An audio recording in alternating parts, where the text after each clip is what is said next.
अब पहले पत्र के ऊपर की लाइन पढ़ो, फिर मेरे को पढ़ के सुनाओ, फिर मैं तुमको पत्र पढ़ के सुनाऊंगा।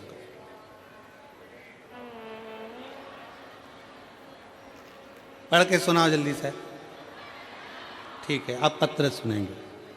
मेरा नाम ज्योति त्यागी है, गांव फलोदा, जिला मुजफ्फरनगर की निवासी हूँ। कहीं बैठी हों ज्योति जी त्यागी जी, कहीं बैठी हों तो हाथ हिला सकती हैं, और अगर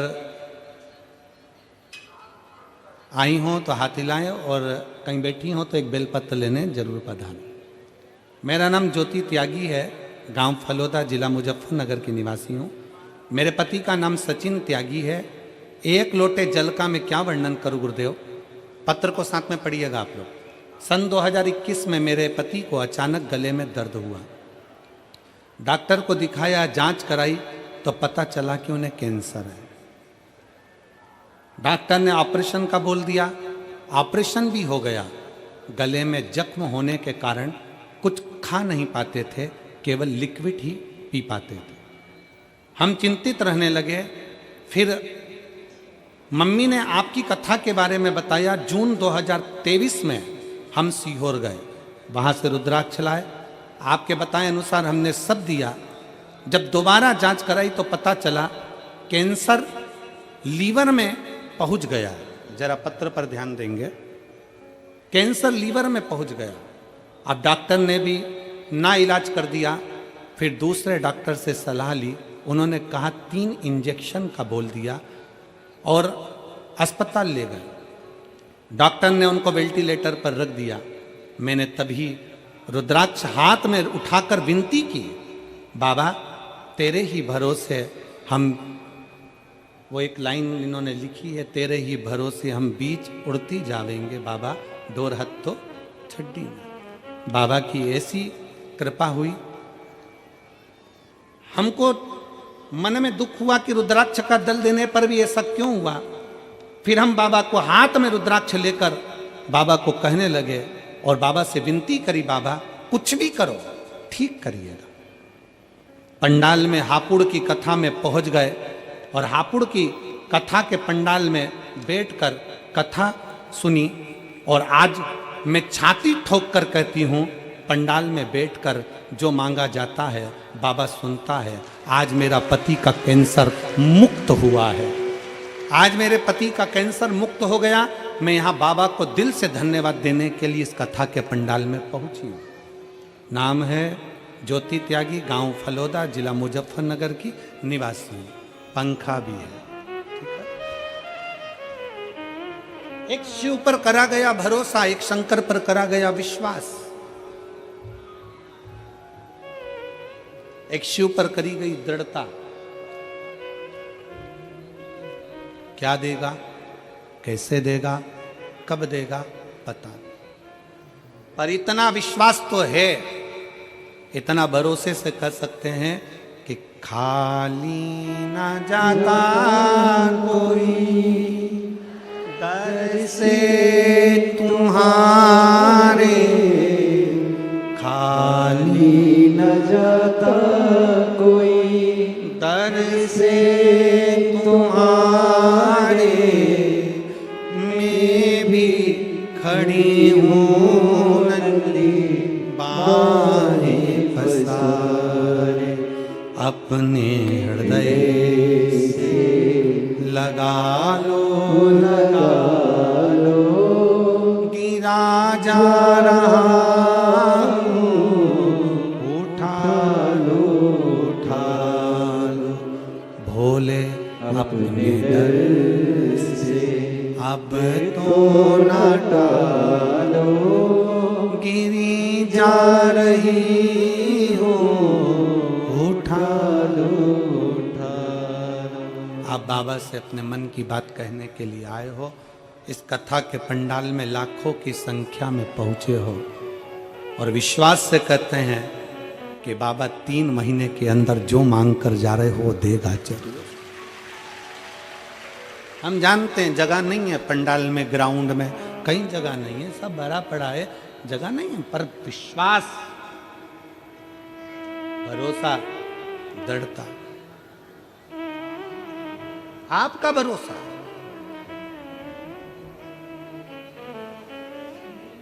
पार्वती जी के मन में फिर गिलानी उत्पन्न होने लगी। मैं कथा सुनने के लिए आई थी और कथा ना मिला।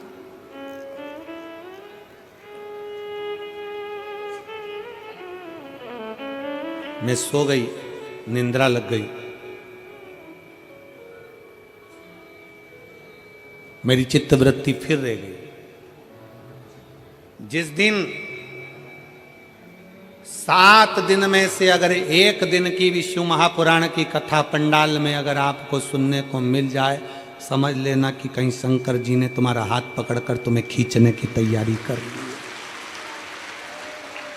कहीं मिल जाए। एक पत्र है,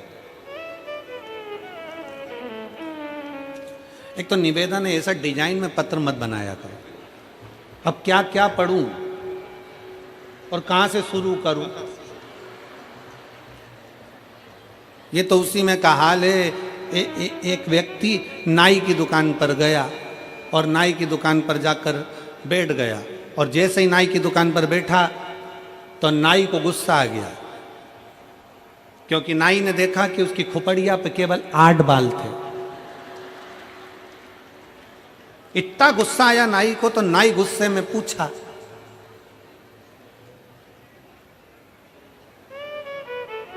गिनूं कि काटूं?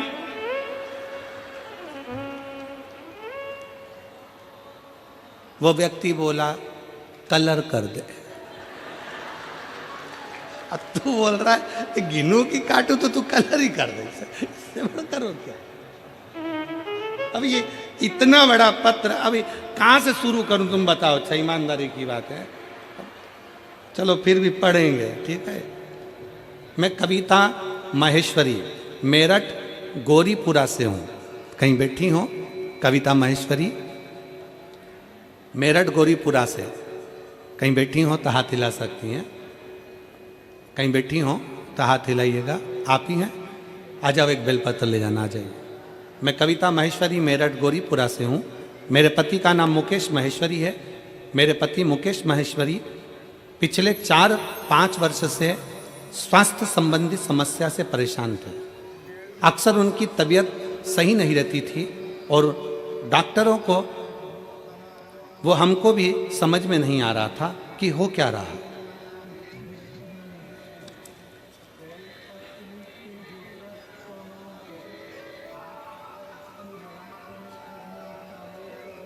हमें समझ में नहीं आया कि हो क्या रहा है।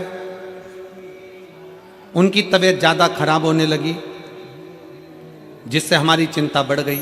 हमने उन्हें डॉक्टर को दिखाया, तब डॉक्टर ने बताया कि उनकी दोनों किडनी सही से काम नहीं कर रही और उन्हें क्रॉनिक किडनी डिजीज CKD है। डॉक्टर ने तुरंत किडनी ट्रांसप्लांट का बोल दिया। ट्रांसप्लांट का जैसे ही बोला, पर हमारा मन नहीं माना और हम उनको दिल्ली अपोलो अस्पताल में दिखाया।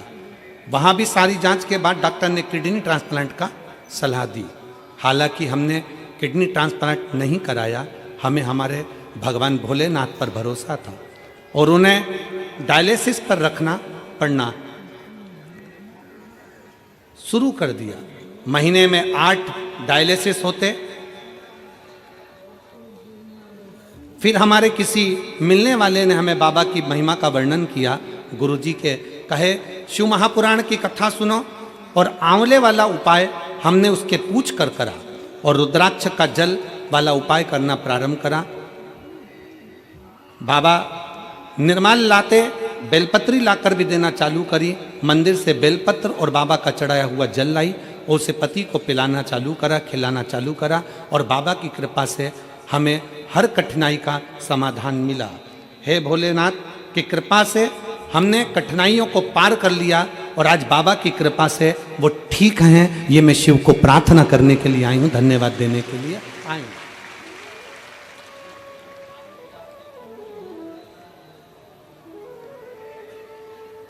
जो डायलिसिस हफ्ते में 1 बार होता था, बाबा का रुद्राक्ष का जल पीने से वो डायलिसिस अब महीने में 1 हो गया।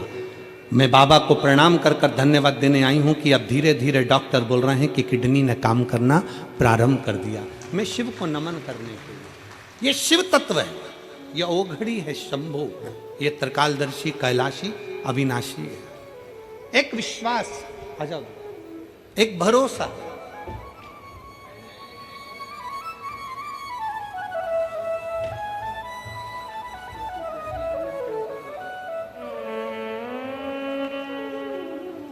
ज्योति त्यागी, अब ठीक है बेटा?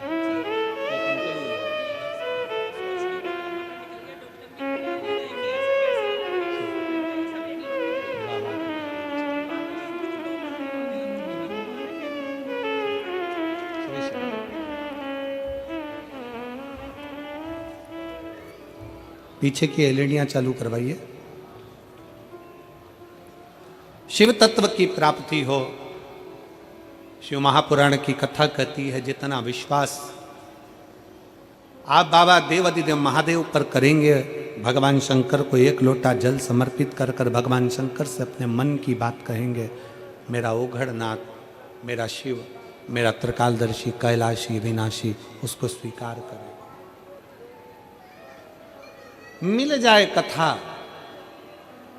श्रवण करने को तो साधुता दीजिए। आदर करना ना भूलें।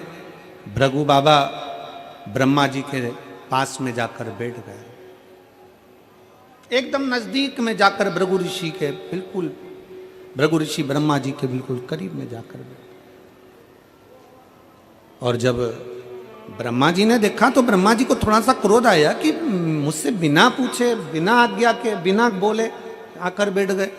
कम से कम मुझे बोलना तो था, मुझसे पूछना तो था।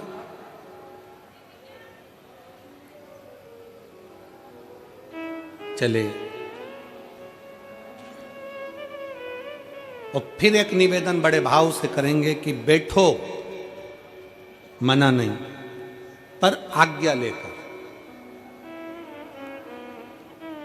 बैठो, मना नहीं पर आज्ञा लेकर। आजा बेटा।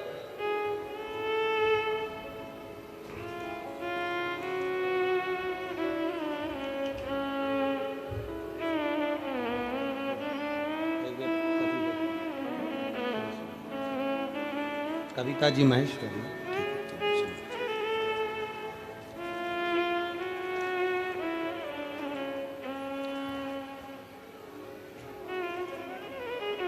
बड़े आनंद के साथ बैठना चाहिए। पर कोई आदरणीय बैठा है, कोई बड़ा बैठा है, कोई सत्कार करने वाला बैठा है, कोई साधु जन है, कोई सन्यासी जन है, कोई तपस्वी जन है, कोई साधक है, कोई उपासक है, उसको भी सम्मान देना चाहिए। भृगु ऋषि वहां से चल दिए। अब सीधे भृगु बाबा पहुंच गए तीनों देवताओं के पास, जाते जाते भगवान शंकर के पास, ओगड़दानी के पास। और शिव शिव है, बैठे थे। 33 कोटि देवताओं में सबसे ज्यादा अगर सम्मान करने वाले कोई देव हैं तो वो देवाधिदेव महादेव हैं। अगर एक भूत भी आता है तो मेरे शंकर भगवान उसको भी नमन कर कर उसका आदर करते हैं। एक कोई पिशाच भी आता है, कोई असुर भी आता है, कोई गंधर्व भी आता है, कोई देवता भी आते हैं, और कोई भगवान शंकर के दरवाजे पर अगर भूत प्रेत गंधर्व अप्सरा असुर किन्नर यहां तक कोई भी आ जाए, भगवान शंकर उसका आदर करते, उसका सम्मान करते।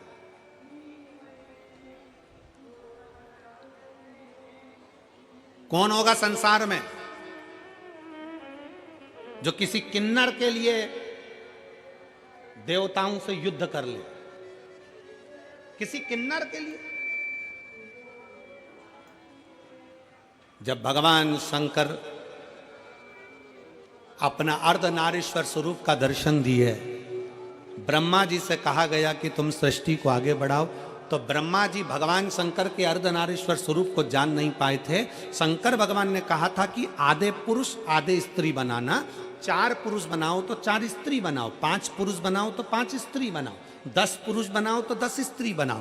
ब्रह्मा जी इस बात को जान नहीं पाए थे और ब्रह्मा जी अर्धनारीश्वर स्वरूप का दर्शन देखकर समझ गए कि आधा आधा बनाना है, तो उन्होंने एक ही व्यक्ति को आधा पुरुष आधा स्त्री बना दिया था, तो वो किन्नर उत्पन्न हो गए। और जब किन्नर उत्पन्न हुए, पूरी पृथ्वी पर किन्नर ही किन्नर दिखने लगे, तब भगवान नारायण भगवान शंकर जी के साथ आ रहे थे और नारायण ब्रह्मा जी की बनाई सृष्टि को देखकर हंस दिए और हंसते से ही बोले, गजब कर दिया ब्रह्मा जी, तुमने पूरी सृष्टि में किन्नर ही किन्नर कर दिया। जैसे ही भगवान नारायण हंसे, हंसते से ही भगवान शंकर को क्रोध आ गया कि सृष्टि ब्रह्मा जी ने बनाई है और आप उस पर हंस रहे। हे नारायण, भगवान विष्णु, तुम ब्रह्मा जी की बनाई हुई सृष्टि पर हंसे हो, इसलिए तुम्हें भी एक बार पृथ्वी पर जाकर किन्नर बनना पड़ेगा। भगवान नारायण को भी भगवान शंकर ने कह दिया था कि तुम्हें पृथ्वी पर जाकर किन्नर बनना पड़ेगा, तुम्हें पृथ्वी पर जाकर किन्नर बनना पड़ेगा। और शिव महापुराण की कथा कहती है,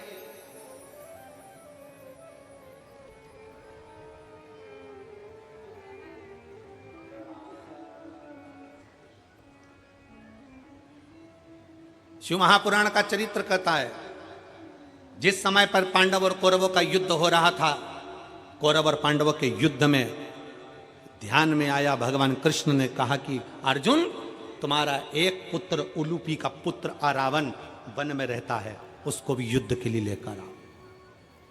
अर्जुन उसको युद्ध के लिए लेकर आ गए, अर्जुन उसको युद्ध के लिए लाए।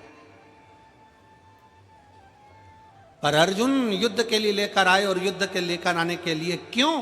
क्योंकि कुरुक्षेत्र की भूमि चंडी की भूमि थी। इस कुरुक्षेत्र की भूमि पर सबसे पहले बलि चढ़ाना थी। और बलि किसकी चढ़ाना है? क्योंकि कुरुक्षेत्र की भूमि ने कह दिया था, चंडी ने कह दिया था, एक बलि कौरव की लूंगी, एक बलि पांडव की लूंगी। कौरवों में से तो 100 थे, उन्होंने कहा एक को देवी देंगे तो 99 बचेंगे, पर पांडव में तो 5 थे, अगर एक भी चले गया तो फिर 4 ही बचेंगे। भगवान कृष्ण ने कहा, अर्जुन तू तेरे बेटे को लेकर आ, रावण को लेकर आए, उलूपी के पुत्र को लेकर आए। रावण को लाकर खड़ा कर दिया। रावण को मालूम पड़ा कि मेरी बलि चढ़ना है। भगवान कृष्ण के पास रावण ने खबर कर दी कि द्वारकाधीश से कहना, द्वारकानाथ मैं अपनी बलि चढ़ाने को तैयार हूं, पर मैंने सुना है अगर कोई कुंवारी अवस्था में मर जाता है तो ना उसे नरक मिलता है ना उसको स्वर्ग मिलता है।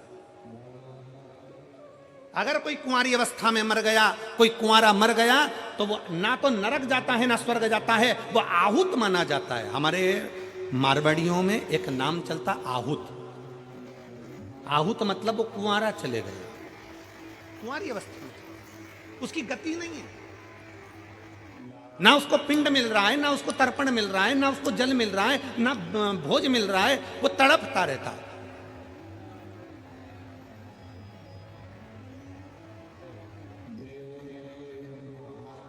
उस रावण ने कहा, अगर मैं कुंवारी अवस्था में मर गया तो मुझे गति नहीं होगी।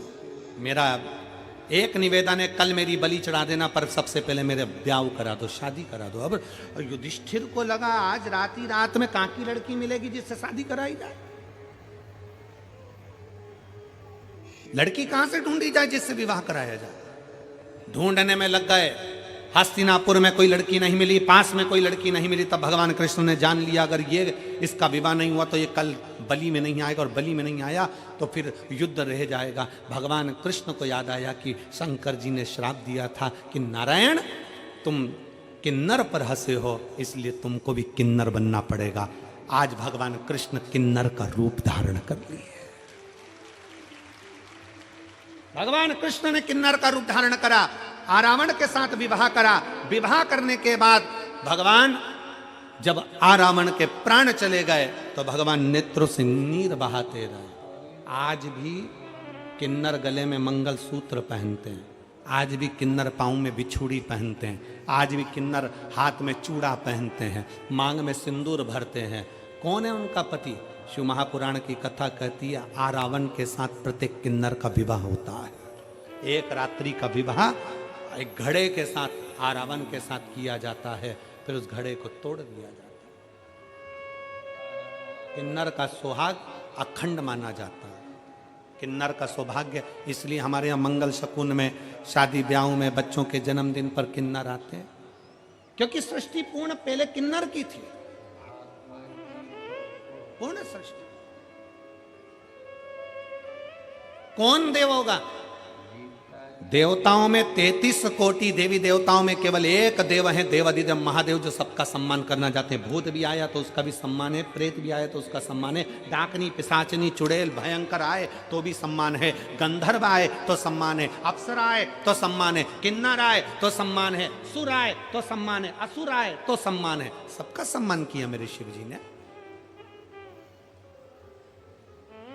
सबका आदर करा मेरे शंकर, और समदृष्टि का भाव रखा। समदृष्टि, समदृष्टि। आज हम आ रहे थे तो हमने देखा कि रास्ते में बहुत भीड़ थी, तो जो लोग ट्रैक्टर ट्राली से आ रहे थे या जो लोग लोडिंग गाड़ियों से आ रहे थे वो भी वहीं उतर रहे थे, और जो वीआईपी गाड़ी से आ रहे थे वो भी वहीं उतर रहे थे। मैं मेरठ के कलेक्टर महोदय को, SP, SSP, IG, commissioner, TI, SDM, DM, यहाँ के सारे पदाधिकारियों को, एक एक पुलिस कर्मचारियों को और यहाँ के मीडिया को, सबको साधुवाद देता हूँ कि एक एक पुलिस वाले ने बिल्कुल समदृष्टि से यहाँ कार्य किया। उसके लिए साधुता, उसके लिए साधुता। गरीब भी आ रहा था तो भी उन्होंने गाड़ी वहां खड़ी करवाई, और अमीर भी। हमने इस बात के लिए वो शिवम बेटे को, जो शिवम गाड़ी लेकर आ रहे थे, गोयल, हमने उसको कहा बेटा शिवम से, वो पीछे करण बेटा था, हमने उनको भी कहा यहाँ समता का भाव ये देखने को मिला। इसलिए यहाँ की प्रशासन को, मैं मेरठ प्रशासन को बहुत बहुत साधुवाद देता हूँ। एक बार जोरदार ताली बजाकर उनको साधुवाद दीजिए इसके लिए, बहुत साधुवाद। सब में समता का भाव। उन्होंने अगर ट्राली रोकी, ट्रैक्टर रोका, तो उन्होंने गाड़ी, 4 व्हीलर वीआईपी गाड़ी भी रोकी। उन्होंने कहा नहीं साहब, अंदर नहीं जा सकती, भीड़ है, पब्लिक पैदल जा रही है, आप पैदल जाइए। लोग वहां से पैदल चलकर आ गए, पैदल चलकर, और खुशी हुई इस चीज के लिए कि आपने ये नहीं कि कोई धनपति है या करोड़पति है या वैभवपति है या सत्तापति है। और होना चाहिए, आप वैभवपति सत्तापति देखोगे वो भी तो किसी का पति है। तो उन्होंने समता का भाव रखा, इसके लिए मेरा साधुवाद है सबसे, बहुत बहुत साधुवाद है यहाँ के प्रशासन को, बहुत साधुवाद। बहुत सुंदर तरीके से ये लाखों की भीड़ को, अपार जन समुदाय को यहाँ के प्रशासन ने जो संभाला है, एक बार जोरदार ताली बजाकर बहुत बहुत साधुवाद, बहुत साधुवाद। एक शिव तत्व की लहर का, भगवान शंकर की अविरल भक्ति में समता का भाव होना चाहिए, क्योंकि मेरे शंकर शमशान में निवास करते हैं। मेरे शिव के पास में भेद नहीं है, अमीर भी जाएगा तो बांस पर, गरीब भी जाएगा तो बांस पर, अमीर भी जाएगा तो सफेद कपड़े में, गरीब भी जाएगा तो सफेद कपड़े में। जहां सबकी शान सम है उसी का नाम सम शान है, बराबर देखता है, उसमें भेद नहीं है।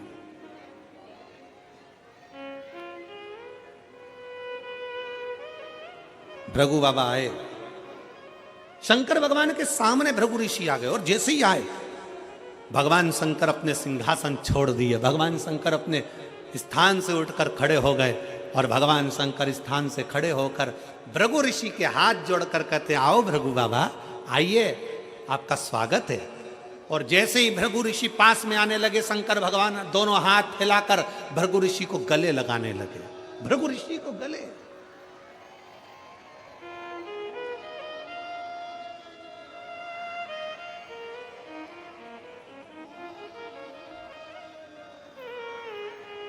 शिव महापुराण की कथा कहती है, विद्वान से ज्यादा श्रेष्ठ होता है विद्यावान। कौन? जम के बोलो, विद्यावान। तुमने डिग्रियां ले ली, कुर्सी ले ली, पद ले लिया, खूब बड़े विद्वान बन गए, और तुम्हारे अंदर अगर नम्रता नहीं है तो तुम्हारी डिग्रियां वो शून्य के बराबर है, तुम्हारी डिग्रियां शून्य के बराबर है। विद्वान से बड़ा होता है विद्यावान। इसलिए हनुमान जी महाराज को कहा जाता विद्यावान, गुणी, अति चातुर, राम काज करीबे को आतुर। हनुमान जी को विद्यावान कहा गया, विद्वान नहीं। हनुमान जी विद्वान नहीं कहे गए। और जिसमें कितने बड़े विद्वान थे, अष्ट सिद्धि नव निधि के दाता, असबर दीन राम रसायन तुम्हारे पास, सदा रहो रघुपति के। कितना विद्वत्ता, अष्ट सिद्धियां उनकी, नव निधियां उनकी, सारा वैभव, सारा धन, सारा ज्ञान, सब कुछ हनुमान जी में था। सब कुछ था हनुमान जी में। फिर भी हनुमान जी के आगे विद्वान नहीं लिखा गया, उनके आगे लिखा विद्यावान।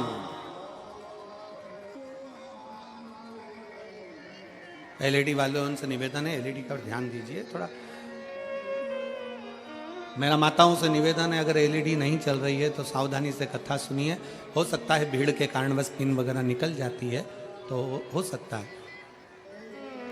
विद्वान और विद्यावान दोनों में, दोनों में। शिव पुराण कर रही है, भगवान शंकर की कथा कर रही है, शंकर जी का पावन चरित्र कर रहा है, भगवान शिव का पवित्र चरित्र कर रहा है, शिव महापुराण की कथा कर रहा है। अगर भगवान ने आपको अच्छा पद दिया है, आपको अच्छी कुर्सी दी है, आपको अच्छी प्रतिष्ठा दी है, आपको अच्छी सत्ता दी है, आप बहुत पढ़े लिखे हो, बहुत विद्वान हो, तो निवेदन है उस विद्वान के साथ में तुम विद्यावान भी बनो। अगर कोई आए, कोई साधारण भी आए ना, तो उसको झुककर प्रणाम करना प्रारंभ करो। ये विद्यावान की निशानी है, विद्यावान की निशानी। क्यों कहा हनुमान जी को विद्यावान, क्यों कहा? केवल एक कारण से कहा था। जब हनुमान जी पहली बार ब्राह्मण का रूप रखकर राम जी जब वन में आए थे, सीता जी को खोजते खोजते किष्किंधा के पास पहुंचे थे, तब हनुमान जी महाराज ब्राह्मण का, संत का रूप रखकर राम जी के सामने हाथ जोड़कर प्रणाम कर रहे थे। दुनिया के लोगों ने कहा कि ब्राह्मण होकर क्षत्रिय के हाथ जोड़ता है। अरे समझने वाला विषय है। हनुमान जी सामने क्षत्रिय के हाथ नहीं, हनुमान जी अंदर बैठे राम जी के हाथ जोड़ रहे थे। सामने खड़े हुए राम को भीतर के राम से मिला रहे थे। ये वही राम है जो मेरे दिल में बसता है। लोगों को लगा प्रणाम कर रहा है, पर वो यहाँ के राम को वहां के राम से मिलाने का प्रयास कर रहे थे। इसी को कहते विद्यावान गुणियति चातुर, इसी को कहते विद्यावान। इसको विद्वत्ता कहते, इसको श्रेष्ठता कहते। और फिर निवेदन है, शिव महापुराण की कथा कहती है, भगवान शंकर का चरित्र कथा है, शिव तत्व कहता है कि विद्वान और विद्यावान दोनों में बहुत अंतर है। निवेदन है फिर कि हमें विद्वान नहीं, हमें विद्यावान बनना है। और विद्यावान का सबसे बड़ा लक्षण होता है कि उसके भीतर की नम्रता, विद्यावान का सबसे बड़ा लक्षण होता है उसके भीतर की कोमलता, विद्यावान का सबसे बड़ा लक्षण होता है उसके भीतर की श्रेष्ठता, विद्यावान का सबसे बड़ा लक्षण होता है कि वो सम्मुख में जो आया हुआ है उसको प्रणाम करना, उसको नमन करना, उसको गले से लगाना, उसको हृदय से लगाना, उसको श्रेष्ठता से लगाना। हर हर शंकर भगवान सब कुछ वही कर रहे हैं। भृगु ऋषि आए सामने, शंकर भगवान ने बाहें फैला ली, बाहें। और देव शंकर को सबसे ज्यादा क्या दे, क्या शिव को श्रेष्ठ।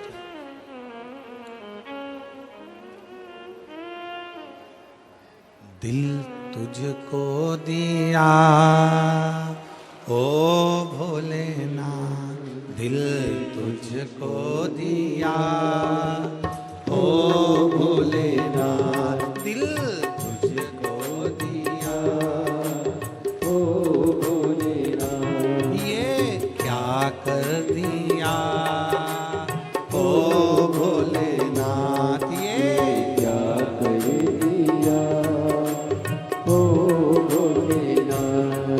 मेरे ओ भोलेनाथ, ओ भोलेनाथ, मेरे ओ भोलेनाथ, ओ भोलेनाथ, मेरे ओ भोलेनाथ, ओ भोलेनाथ, मेरे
अपना लिया। ओ भोलेनाथ मेरे ओ भोलेनाथ, ओ भोलेनाथ मेरे ओ भोलेनाथ, ओ भोलेनाथ दिल तुझको दिया। ओ भोलेनाथ दिल तुझको दिया। ओ भोलेनाथ मेरा मन हर लिया। ओ भोलेनाथ मेरा मन हर लिया। ओ भोलेनाथ।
तूने ऐसा डमरू बजाया, तूने ऐसा डमरू बजाया।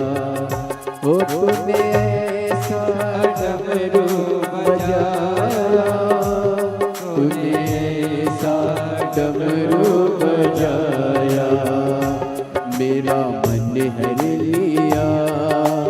ओ भोलेनाथ मेरा मन हर लिया। ओ भोलेनाथ दिल तुझको दिया। ओ भोलेनाथ दिल तुझको दिया।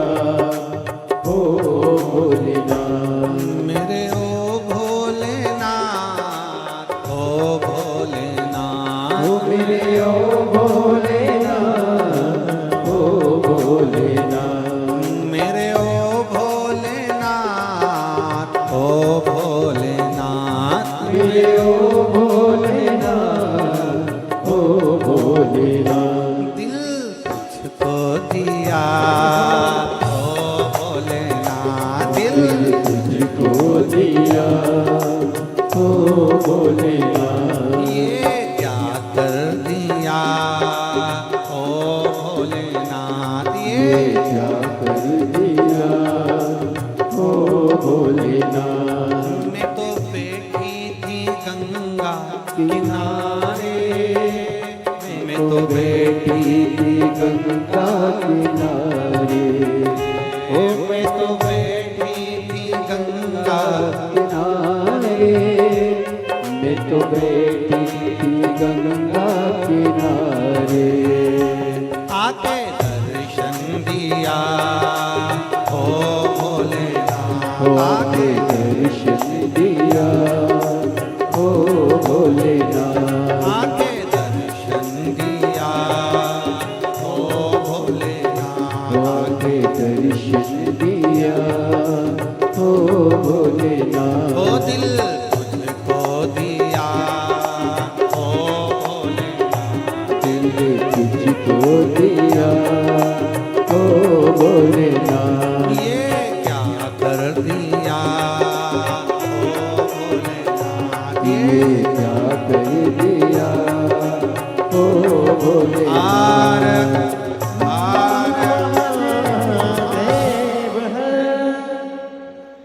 अपने स्थान पर बैठकर मौका मिला है बाबा से अपने मन की बात कहने, दिल से हृदय से बाबा को अपने मन के भाव कहिएगा।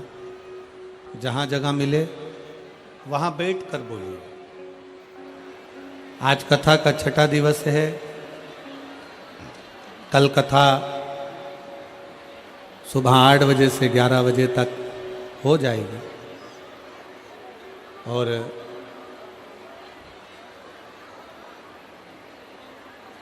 आठ से 11 बजे तक कथा कल हो जाएगी। आज मौका मिला है बाबा से प्रार्थना करने का, दिल से बाबा से विनय करिए, हृदय से बाबा को निवेदन करो, भाव से बाबा को बोलो। जहाँ जगह मिले वहाँ बैठ जाओ और दिल से बाबा को प्रार्थना करिएगा। बाबा से जो कहने आए हो वो कहिएगा और इतना भी जरूर कहिएगा कि बाबा 3 महीने में मेरा भी पत्र व्यासपीठ पर पहुँचे, ऐसी कृपा जरूर करिएगा। तो सब दिल से बाबा से प्रार्थना करें।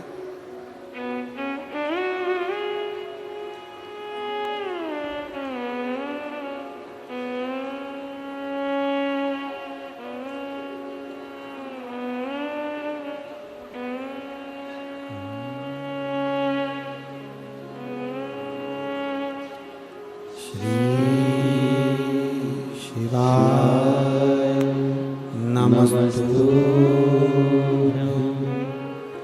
श्री शिवाय नमस्तु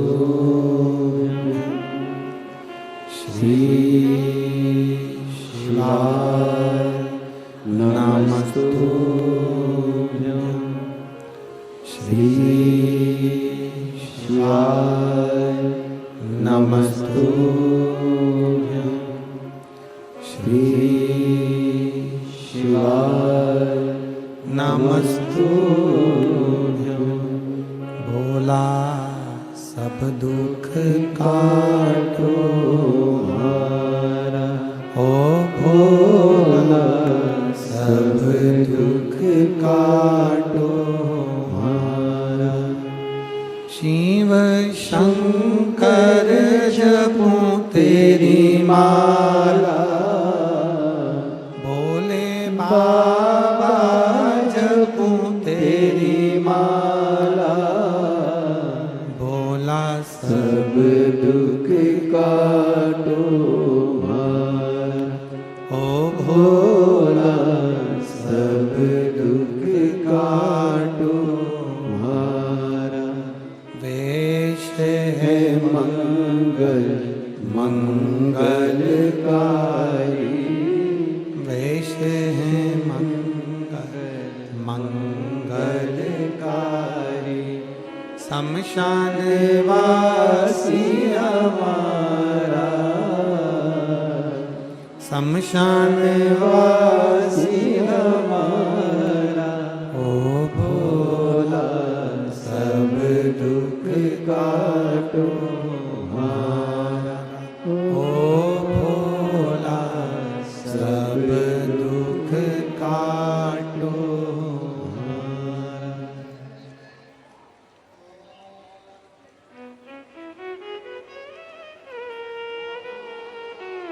बाबा देवादिदेव महादेव भगवान शिव की कथा कर, भृगु ऋषि भगवान शंकर के सामने जाकर खड़े हो गए। बाबा ने अपनी दोनों भुजाएं फैलाई। बाबा अपनी दोनों बाहें फैलाते। ब्रह्मा जी ने बाहें नहीं फैलाई।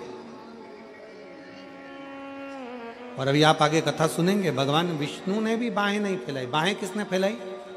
जम के बोलो जरा, देवाधिदेव बाप है।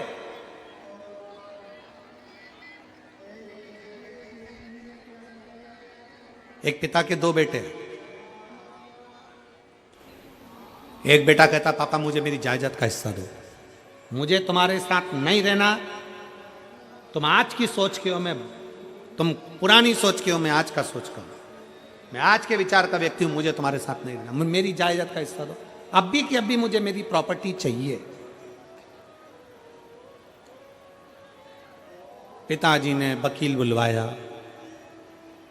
वकील साहब से कहा सर मेरा बेटा जायदाद का हिस्सा मांग रहा है। वकील साहब ने कहा आपके कितने बेटे हैं? कहा दो। मेरा ये बेटा जायदाद का हिस्सा मांग रहा है। तुम्हारा बड़ा बेटा भी जायदाद मांग रहा है क्या? नहीं, वो मना कर रहा है, मेरे को नहीं चाहिए। एक काम करो, वकील साहब बोले 3 हिस्से प्रॉपर्टी के करो, एक तुम्हारा, बड़े बेटे का, छोटे बेटे का। ठीक है, छोटे बेटे को जायदाद का हिस्सा दिया, वो शहर चले गया। छोटे से गांव से निकलकर बड़े शहर में गया तो शहर में जाते से ही उसके 3 मित्र बन गए। पहला ताली, दूसरा थाली, तीसरा प्याली। कौन कौन से बने? जम के बोलो जरा। ताली, ताली मतलब प्रशंसा करने वाले, वाह वाह वाह, जोरदार, बहुत बढ़िया, और कर, मतलब गलत काम में डुबाना। दूसरे नंबर पर है थाली मित्र, होटल में ले जाकर खिलाने वाले, इसलिए खिलाते हैं कि आज हमारे पैसे से खिलाएंगे, कल इसका पूरा धन हम ही जीन जाएंगे।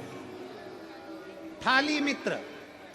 और तीसरे नंबर पर जम के बोलो जरा, प्याली मित्र। अपने पैसे से पीना सिखाते हैं, जब आदत हो जाती है, लत लग जाती है, तब उसके पैसे से खुद पीते हैं और उसको बर्बाद कर देते हैं। ये 3 मित्र हैं, 3 मित्र। नशे से मुक्त हो,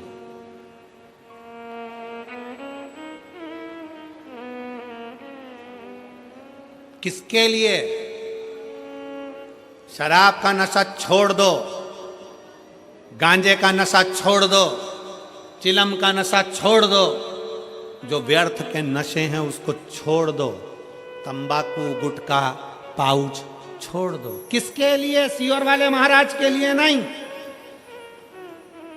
भगवान के लिए भी नहीं। तुम्हारे जो छोटे छोटे घर में बेटा बेटी है ना, उनको अपने पापा का मुंह देखना है, उनके लिए। घर में जो छोटे छोटे बच्चे हैं ना, आप जब ड्रिंक कर कर आते हो ना, आप जब गलत काम कर कर आते हो ना, तो बच्चे का चेहरा उतर जाता है, मम्मी से चिपक जाता है। पापा ऐसा क्यों कर रहे हैं? पापा ऐसा क्यों कर रहे हैं? बच्चा मम्मी से चिपकता है, दादा से, दादी से चिपकता है, पापा ऐसा क्यों कर रहे हैं? अपने बच्चों के लिए, जो तुम्हारे हैं, प्रिय हैं, उनके लिए। कथा के पंडाल में बैठकर अंदर से, हाँ हम तुमसे संकल्प नहीं दिलाएंगे, हम फालतू का काम करते ही नहीं है, क्योंकि हम संकल्प दिलाएं और तुम छोड़ो नहीं तो हमारे ऊपर दोष आए, काय को माथा पच्ची करूं। हम संकल्प नहीं दिलाएंगे। आपको अगर अपने बच्चों को अपना मुख दिखाना है और बच्चों की जवानी और बच्चों का विवाह और बच्चों की जिंदगी अच्छी देखना है, तो आज कथा के पंडाल में भीतर एक विश्वास पैदा कर लो कि नशा नहीं करूंगा, शंकर का चढ़ा जल पीऊंगा। नशा नहीं करूंगा, शिव का चढ़ा जल पीऊंगा, उसका फल मिलेगा मुझे। क्यों नहीं मिलेगा? एक पत्र है, इस पत्र में इस बहन ने लिखा, ट्रे बहुत बड़ी है, ठीक है, चाय पीने के लिए दे देंगे तुमको। मैं राजेश, मेरे पति का नाम रंजीत सिंह है, कहीं बैठे हो तो हाथ हिला सकते हैं। मैं हिंडोल, जिला चरखी, दादरी, हरियाणा की निवासी हूं। मेरा फोन नंबर ये है पत्र को आप लोग एलईडी पर पढ़े, आस्था चैनल पर पढ़े। गुरुजी, मेरी शादी को 23 साल हो गए थे। कितने साल? 23। अब 23 वर्ष में उस बहन से समझना और उस भाई से समझना कि 23 साल में कितने डॉक्टरों के पास गई होगी और कितनों से इलाज करवाया होगा, कितनी बार टेस्ट बेबी करवाया होगा। 1 साल, 2 साल, 5 साल, 6 साल, 10 साल, 12, 15, 16, 17, 18, 19, 20, 21, 22, 23 साल जिसकी शादी के हो गए, 23 साल हो गए थे गुरुजी, किंतु मेरी कोई संतान नहीं थी। ऐसी कोई दवा नहीं जो मैंने नहीं ली, हर जगह से मैंने इलाज कराया किंतु कोई फायदा नहीं हुआ। मैंने पूरी तरह से आस छोड़ दी। अब 23 साल में तो व्यक्ति आस छोड़ ही देगा कि 23 साल में अब क्या बच्चा होना है, संतान अब कहाँ से हो जाएगी। सारी आस छोड़ दी। मेरे पति का ट्रांसफर 2021 में तरावड़ी जिला करनाल हरियाणा में हो गया। वहाँ पर मैंने एक धर्म बहन बनाई। जो धर्म बहन थी उसकी ननद ने मुझे शिव महापुराण की कथा के बारे में बताया। मैंने आपकी कथा सुनी और शिव जी पर 1 लोटा जल चढ़ाना शुरू किया और पशुपति नाथ के व्रत किए। 16 फरवरी 2022 को मैं सीहोर के रुद्राक्ष महोत्सव में पहुंच गई और आप सबको हमारी तरफ से फिर निवेदन है, 25 फरवरी का रुद्राक्ष महोत्सव है। बन सके एक बार बाबा के उस रुद्राक्ष महोत्सव में अवश्य पधारें और अपने जीवन को धन्य बनाएं। मैं 16 फरवरी को सीहोर रुद्राक्ष महोत्सव में पहुंच गई। वहां से रुद्राक्ष लाई, पानी में रुद्राक्ष को लगाकर उसे शिव जी को चढ़ा दिया करती। मैंने आंकड़े की जड़ का भी बांधी। मैंने सारे संतान प्राप्ति के जो उपाय किए। कुछ समय बाद भोले बाबा ने मेरी ऐसी प्रार्थना सुन ली और 22 जनवरी 2024 को मैं गर्भवती हो गई और बाबा की कृपा से 9 सितंबर को मेरे घर में संतान ने जन्म ले लिया। 23 साल के बाद मेरे बाबा ने मेरे घर में औलाद दी है। कितने साल के बाद? 23 वर्ष। तो ट्रे ले जाओ और चाय पियो। लाइन अच्छी लिखी है, आप और हम गुनगुनाते हैं। मुझे भोले बाबा ने बहुत दे दिया है, तेरा शुक्रिया है, तेरा शुक्रिया है।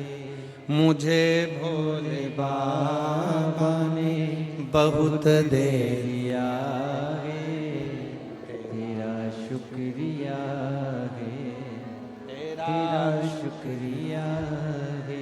ये जायदाद दी है, औलाद दी है, ये जायदाद दी है, औलाद दी है। मुसीबत में हर वक्त इमदाद दी है, मुसीबत में हर वक्त इमदाद दी है। तेरा ही दिया मैंने खाया पिया है, तेरा ही दिया मैंने खाया पिया है, तेरा शुक्रिया है, तेरा शुक्रिया है। मुझे भोले बाबा ने बहुत दे दिया है, तेरा शुक्रिया है, तेरा शुक्रिया। ये तेरी उदारता, ये तेरी करुणा, तेरी कृपा से मिला है मुझको।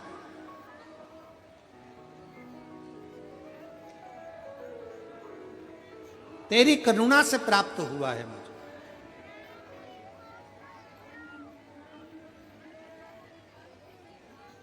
आपसे पूछें 23 साल बाद उम्मीद है कि संतान हो सकती है? मेरी जीजियां विचार कर कर बताना, हो सकता है ऐसा?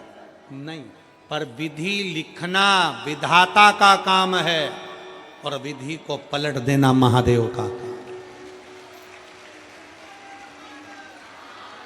विधि को पलट देना महादेव का काम। वो विधान पलट दे तो समझो शिव है। कोई बाबा नहीं, कोई जोगी नहीं, कोई तपस्वी, कोई साधक, कोई उपासक नहीं, और दुनिया में संसार कलिकाल में कोई ऐसा पैदा नहीं हुआ कि तुम्हारे विधि के विधान को पलट दे। पलटेगा तो एक लोटा जल तुम्हारे विधान को पलट सकता है, तुम्हारा विश्वास तुम्हारे विधान को पलट सकता है।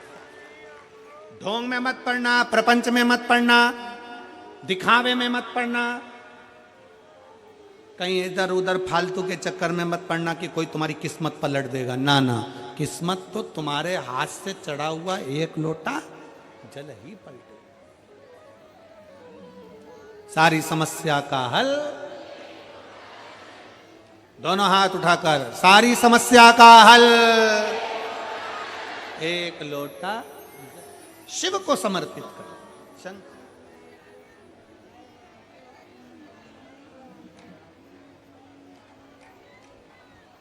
मेरे भोले बाबा ने हाथ फैलाए, बाहें फैला दी। मेरे शंकर ने जैसे ही बाहें फैलाई, भृगु ऋषि पास में आए। शिव महापुराण की कथा कहती है जैसे एक पिता बेटा कह रहा है मुझे अपनी जायदाद देना है। 3 मित्र बन गए, ताली, थाली और प्याली। 3 मित्र बन गए और पूरे पंडाल में बैठे हुए लाखों शिव भक्तों से निवेदन है, अपने भीतर शिव के चरणारविंद की प्रीति को बढ़ाओ, विश्वास बढ़ाओ।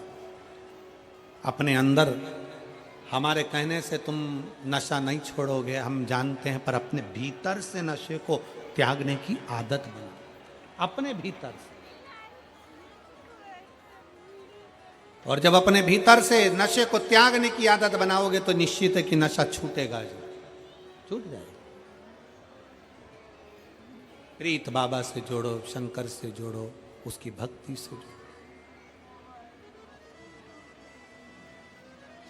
और शंभु शरणे बड़ी मांगू घड़ी रे घड़ी दुख काटो दया करीने दर्शन आपो शंभु शरणे पड़ी मांगू घड़ी रे घड़ी दुख काटो दया करीने दर्शन आपो। बेटे के 3 मित्र बन गए। तीनों ने उसका पूरा धन, पूरी प्रॉपर्टी जो बेच कर गया था, पूरा की पूरा पैसा ताली, थाली और प्याली के मित्रों ने बर्बाद कर दिया।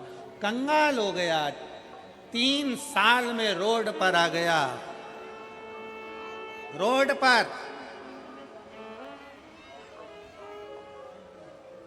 कितना साल लगा? जम के बोलो जरा। 3 साल में रोड पर आ गया। और फिर निवेदन शिव महापुराण के माध्यम से, दुकान रोड पर है, अच्छी है,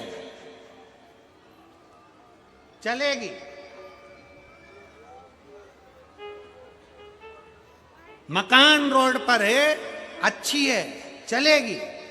दुकान रोड पर है, अच्छा है, मकान रोड पर है, चलेगा, पर इंसान रोड पर कभी नहीं चलेगा।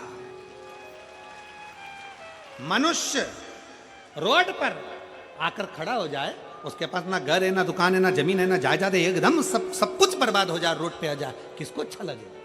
इसकी श्रेष्ठता।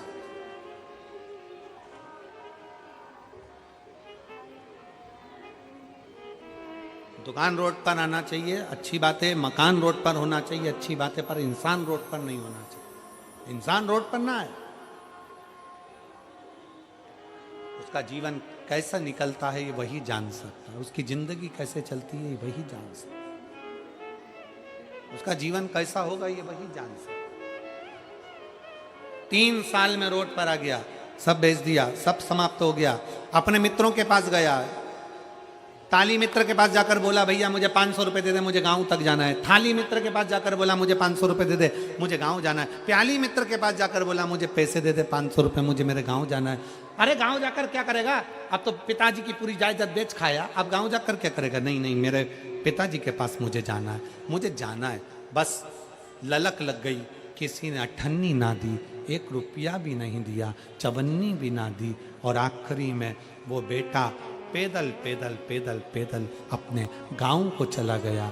गांव पर गया तो पिताजी खेत पर काम कर रहे थे, और पिताजी खेत पर काम कर रहे, काम करते हुए पिताजी ने जो देखा कि मेरा बेटा आया है, पिताजी खड़े होकर बाहें फैला लिए।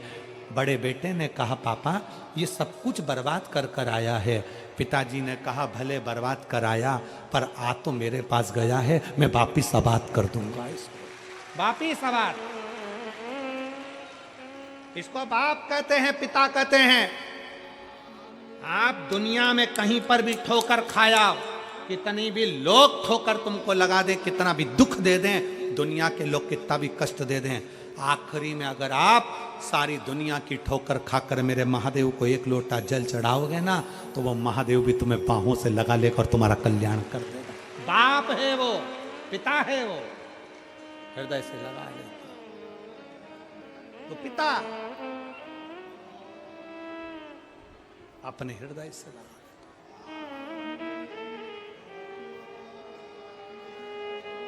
क्यों ना लगाए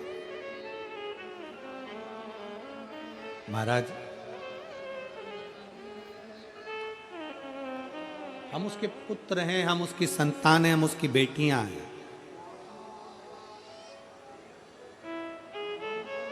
फिर निवेदन करूंगा मैं यहां पर बैठी हुई मेरी जीजियों से, मेरे जीजाओं से, बेटाओं से, बेटियों से, माताओं से, भाइयों से, कि प्रयास करना, शंकर जी के मंदिर में जब 1 लोटा जल चढ़ाने के लिए जाओ तो ये विश्वास लेकर जाना कि हम अपना मन की बात, हम अपने हृदय की बात अपने महादेव को अपने दिल से कहने के लिए जा रहे हैं, जैसे एक मायके में अपनी बेटी अपने बाप से कहने के लिए जाती है।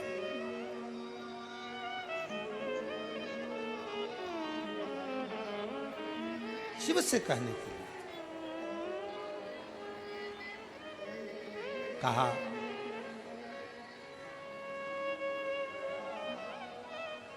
भगवान शंकर की कथा जब तुम दिल से कहोगे, बाबा को दिल से प्रार्थना करोगे, दिल से निवेदन करोगे, क्यों ना सुनेगा, क्यों नहीं सुनेगा। दिल से बोलो तो सही, आप दिल से पुकारो तो सही, और जब दिल से पुकारोगे तो वो सुनता जाए। आ जाओ।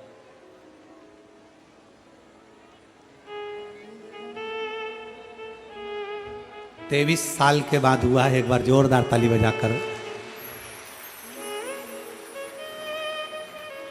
शंभो शंभो।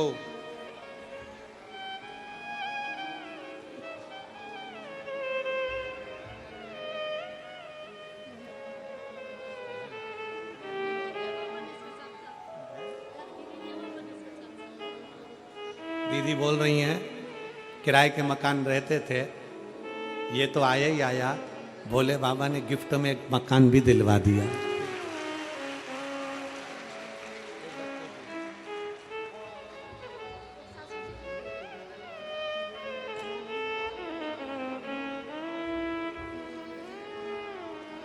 शिव तत्व की प्राप्ति। भगवान देवादिदेव महादेव ने अपनी बाहें फैला ली भृगु बाबा को गले लगाने के लिए। भृगु ऋषि को गले लगाने के लिए जैसे ही बाहें फैलाई, वैसे ही भृगु ऋषि पास में तो खड़े ही थे। भगवान शंकर बाहें फैलाते हैं, और जैसे ही बाहें फैलाते हैं तो भृगु ऋषि, शंकर भगवान जब पास में आने लगे उनको गले लगाने के लिए, तो भृगु ऋषि ने उनको रोक दिया। भृगु ऋषि ने रोक दिया।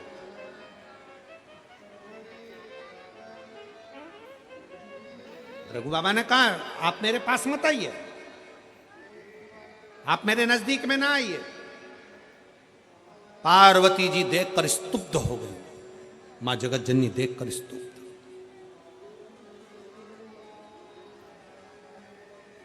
ये क्या हो रहा है, ये क्या है? पार्वती जी स्तुब्ध हैं। और एकदम स्तुप्त होकर माता पार्वती जी ने विचार किया।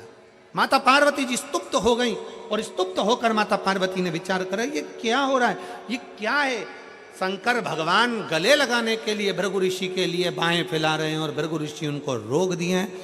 शंकर भगवान ने पूछा, भृगु बाबा मैं आपको गले लगाना चाहता हूं, आप मेरे दरवाजे पर आए हो, अतिथि देवो भव। दरवाजे पर अगर अतिथि आए तो उसका आदर होना चाहिए।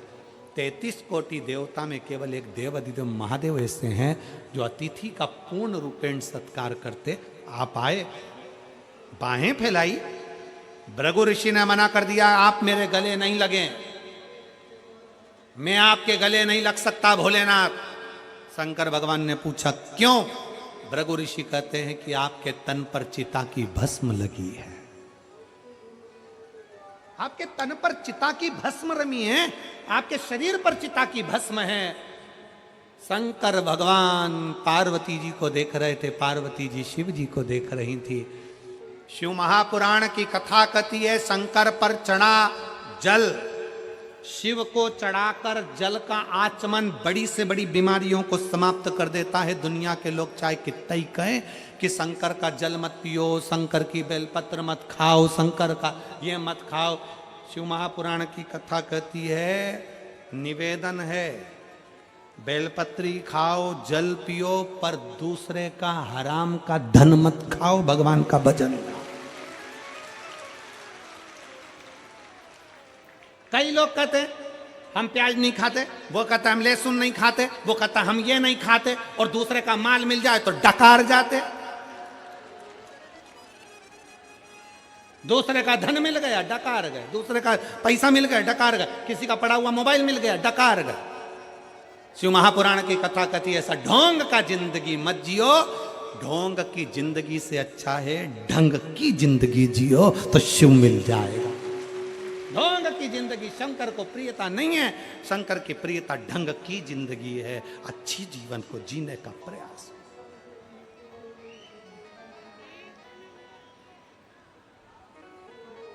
अच्छे जीवन को जीने का प्रयास।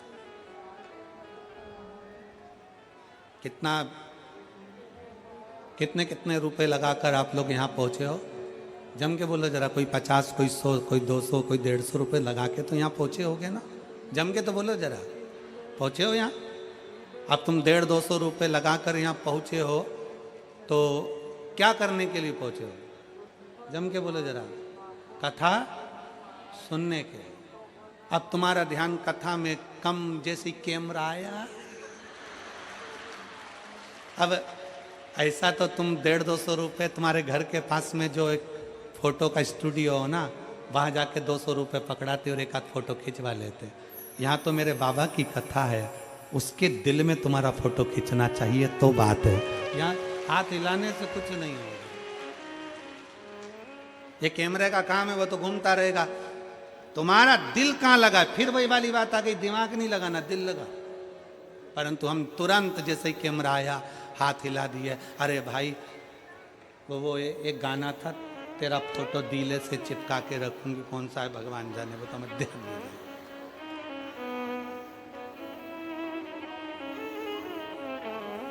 उसके हृदय से शिव तत्व की प्राप्ति, दिल से आयो। 150 रुपए खर्च कर कर आयो, इसलिए बहुत सावधानी। तुम्हारे 50 रुपए खर्च हुए हैं ना, तो हमको ध्यान रखना पड़ता है कि तुम दिल तो लगा लो बाबा से, झोली भर कर लेकर जाना है।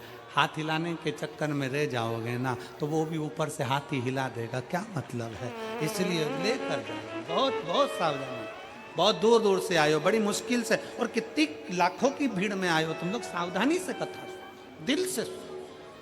हर हर महा बोल बम का नारा है, सारी समस्या का हल एक लोटा जल। दिल से सुनो। जैसे ये माला वाला भैया आता है ना, ये फिरोजाबाद का है।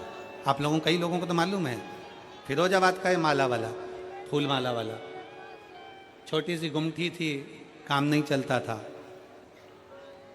बाबा के धाम आया, कुबरेश्वर धाम, व्यासपीठ पे एक बेलपत्र फिरोजाबाद से ले आया था चढ़ाने के लिए। एक फूल ले आया था, उस समय कुछ भी नहीं था, एक फूल, एक बेलपत्र।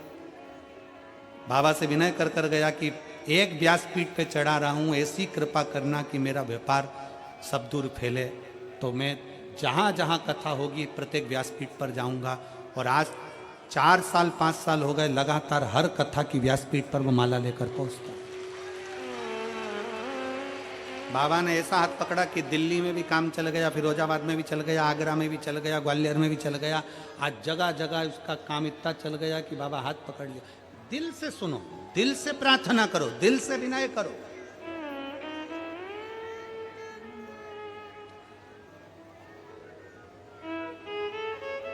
भगवान शिव को तुम्हारा हृदय बड़ी प्रिय है, वो दीजिए।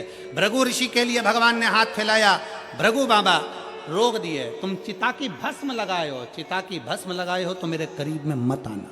शंकर भगवान पार्वती को देखते रह गए, पार्वती जी शिव को देखती रह गई। मेरे करीब में मत आना, तुमने चिता की भस्म लगाई,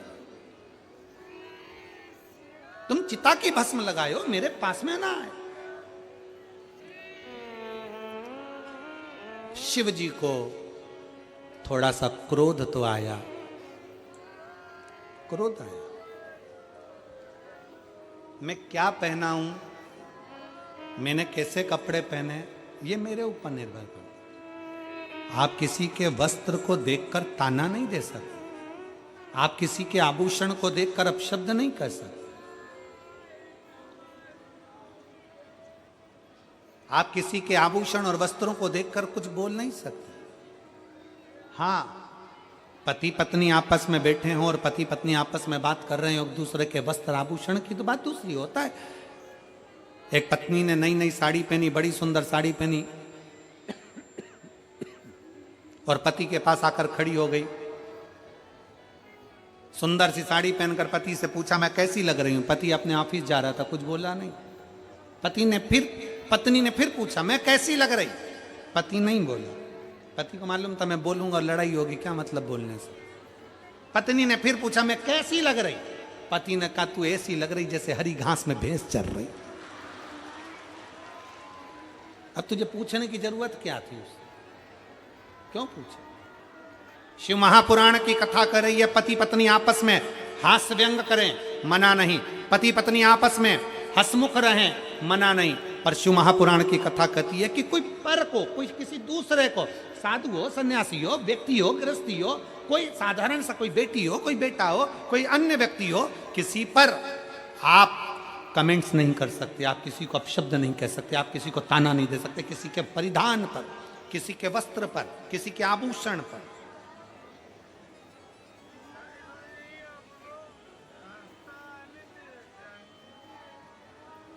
और आज भृगु ऋषि ने कह दिया भगवान शंकर से, भोलेनाथ जी से, रुकिए, वहीं ठहर जाओ, आपके शरीर पर चिता की भस्म लगी है, आप मुझसे चिपकेंगे, चिता की भस्म मुझे लग जाएगी।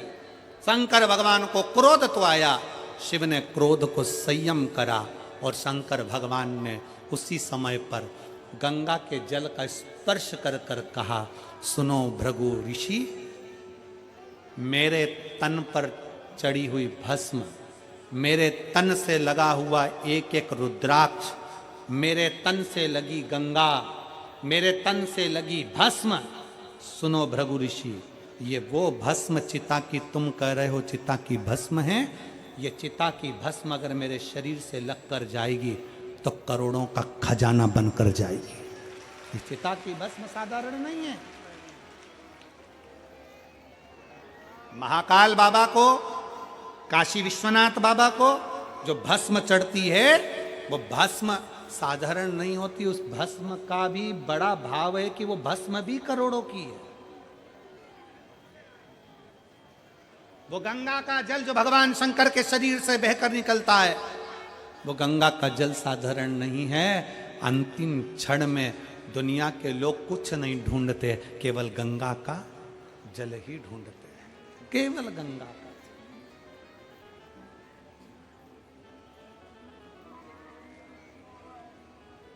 और दुनिया के लोग पहले बेलपत्री का महत्व नहीं जानते थे। अब शंकर जी पे चढ़ी हुई बेलपत्री का क्या महत्व है, ये पूरे विश्व जान गया। इसलिए आप शंकर जी पर बेलपत्र चढ़ती है तो लोग उसको उठा कर ले जाते हैं, क्योंकि वो बेलपत्र साधारण नहीं होती, रोग मुक्ति के लिए होती है, औषधि।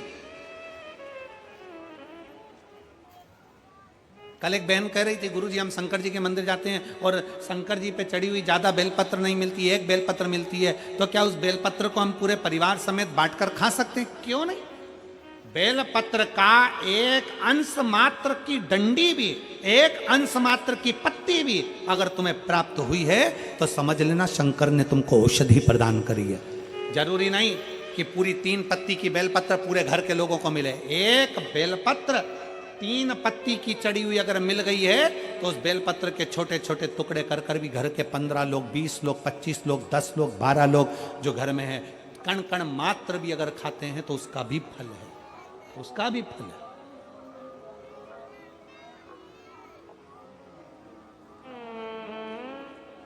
शिव कथा कर रही है। बाबा ने कह दिया मेरे तन पर चढ़ी हुई एक एक सामग्री करोड़ों की है, विभव की। भृगु ऋषि अब चल दिए भगवान विष्णु के यहाँ और नारायण के यहाँ पर पहुंचे। जैसे ही पहुंचे तो लक्ष्मी जी के ध्यान में तो था कि ब्रह्मा जी के पास में बैठकर आए हैं, भगवान शंकर का अपमान कर कर आए हैं भृगु ऋषि, और अब नारायण के पास आए हैं। लक्ष्मी जी चरण दबाने में लगी थी। भृगु ऋषि आए, लक्ष्मी ने हाथ जोड़कर उनको प्रणाम किया। बाबा आइए, बैठिए, प्रभु सो रहे हैं, मैं जगाती हूं। इतनी देर तो होना ही थी और भृगु ऋषि सैया पर चढ़कर भगवान नारायण की छाती पर एक लात मार दी, चरण का प्रहार कर दिया।